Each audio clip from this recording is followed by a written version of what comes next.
भगवान श्री कृष्ण का विवाह रुक्मिणी जी से हुआ। लोग पूछते हैं किशोरी जी से क्यों नहीं हुआ। ऐसा नहीं है। कई बार एक्टर जो होता है ना, एक्टर को नाट्य प्रस्तुति करने वाला, उसका निज जीवन कुछ और होता है, पर मंच का जीवन कुछ और होता है। 90-99% पूरा विश्व भगवान श्री कृष्ण के मंच की लीला से अवगत है। केवल 1% ब्रज के लोग ठाकुर जी के निज लीला से परिचित हैं। सबको यह पता है ठाकुर जी ने 16,108 विवाह किए, वो सब ठाकुर जी का मंचन है, ठाकुर जी की लीला है, एक मानवों को कुछ संदेश देने के लिए और कुछ क्रम वाद्य पूर्ण करने के लिए।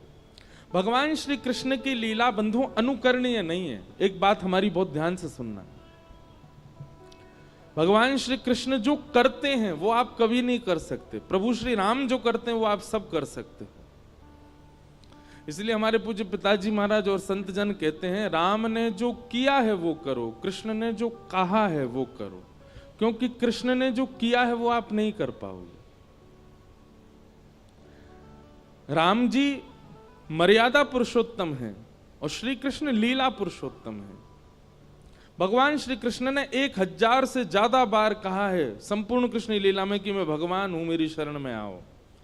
प्रभु श्री राम ने एक बार भी नहीं कहा कि मैं परमात्मा हूं। वो एक मानव को प्रदर्शित कर रहे हैं। कई लोग कहते हैं कि भगवान श्री कृष्ण ने बहुत कुछ ऐसा किया जिससे गलत संदेश जा रहा है लोगों में। मैंने कहा गलत संदेश नहीं जा रहा है, वो मानव के बस की बात नहीं है। इसलिए मानव को लगता है कि ये कैसे संभव हो सकता है। भगवान श्री कृष्ण ने राम अवतार पहले धारण करके हम सबको संकेत किया कि करणीय ये अवतार है और श्रवणीय कृष्ण अवतार है। भगवान श्री कृष्ण कहते जो हैं वो करना है, उनकी करनी आप नहीं कर सकते।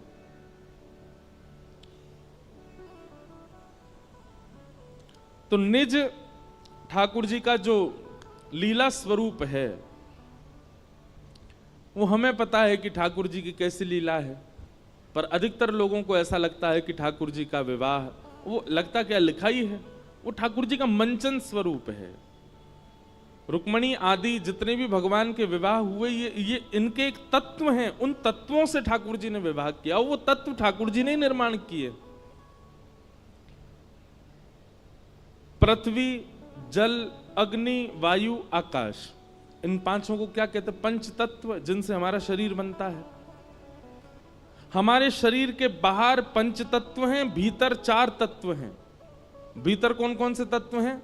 मन, बुद्धि, चित्त और अहंकार। इसको कहते हैं अंतःकरण चतुष्टय।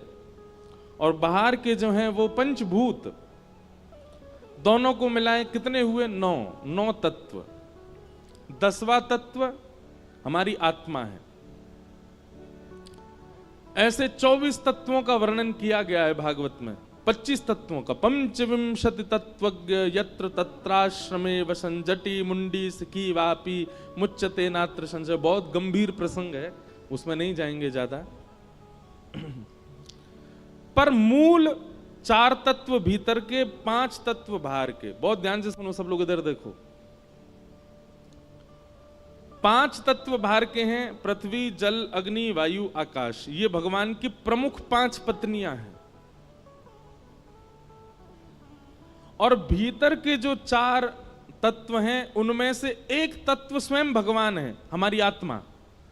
तो मन, बुद्धि, चित्त, चित्त को कहते हैं आत्मा। और अहंकार, यहां पर अहंकार का मतलब अभिमान नहीं है, अहंकार का मतलब सेल्फ कॉन्शियसनेस है। अहंकार का मतलब देहाभिमान है।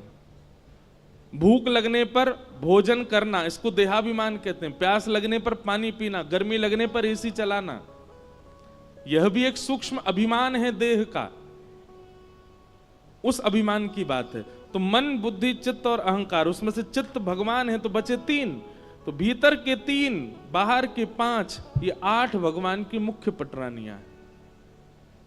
भगवान ने तत्वों से ब्याह किया, जिन तत्वों को स्वयं भगवान ने ही बनाया है। किसी स्त्री विशेष से ब्याह नहीं हुआ ठाकुर जी का, सबका तत्व है। रुक्मणी जी अग्नि तत्व हैं, सत्यभामा जाम्बती आकाश तत्व हैं, सत्यभामा पृथ्वी तत्व है। इसीलिए कथा आती है कि भौमासुर नाम का राक्षस जिसको भगवान ने मारा वो भूमि का बेटा है, पृथ्वी का बेटा। तो जब उसका जन्म हुआ भौमासुर का, तो ज्योतिषियों ने बताया कि इसको तो भगवान मारेंगे, भूमि भगवान की पत्नी है। तो भूमि ने भगवान से प्रार्थना की कि आप मेरे पुत्र को कभी मत मारना। भगवान बोले जब तक तुम नहीं कहोगे तब तक नहीं मारेंगे। वही भूमि तत्व भगवान की पत्नी सत्यभामा बन करके आई। तो जब भगवान भौमासुर से युद्ध करने गए, उसको मारा नहीं, उससे लड़ रहे थे लेकिन मार नहीं रहे थे। तब रथ में बैठी हुई सत्यभामा ने चिल्ला करके कहा, नाथ इसको मारते क्यों नहीं हो? तब भगवान ने उसको मारा। बोले हम आपसे सुनना चाह रहे थे। तो भूमि तत्व कौन है? सत्यभामा। जल तत्व कौन है? यमुना जी, कालिंदी। इस प्रकार अष्टपत्रानियां भगवान की अष्ट तत्व हैं, जिनको भगवान ने ही बनाया। केवल लीला के लिए भगवान ने उनको स्त्री रूप बना करके ब्याह किया। इस प्रकार भगवान के मुख्य अष्ट ब्याह हुए। इनमें से एक ब्याह भगवान का उज्जैन में हुआ, और उज्जैन में जिनसे ब्याह हुआ उनका नाम था मित्रविंदा। मित्रविंदा के साथ ठाकुर जी का ब्याह हुआ। इस प्रकार अष्ट ब्याहों का क्रम बताया। भौमासुर नाम का दैत्य था, उसके यहाँ 16,100 राजकुमारियां बंधी थीं। भगवान ने उनको जाकर के मुक्त किया। सबको कहा कि अपने घर जाओ, पर 16,100 राजकुमारियों ने भगवान से कहा, भूयात पतिर में मय्यम, आप ही हमें अपनी पत्नी मान लीजिए। तब भगवान ने उन 16,100 राजकुमारियों से भी ब्याह किया। विश्व के जगतपति हैं ठाकुर जी। लोग कहते हैं भगवान ने इतने की, हम 2-4 कर लें, एक घर में कर लें, एक बाहर कर लें।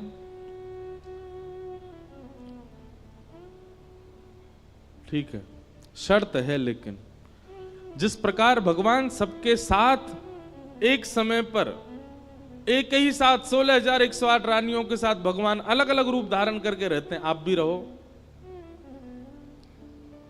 एक पत्नी इंदौर में रहे, एक भोपाल में रहे, आप भी दोनों जगह एक ही समय पर रहो, तो कर लो ब्याह। भगवान श्री कृष्ण ने जो किया है वो नहीं कर पाओगे। इसलिए भगवान श्री कृष्ण जो उपदेश करते हैं वो श्रवण करो।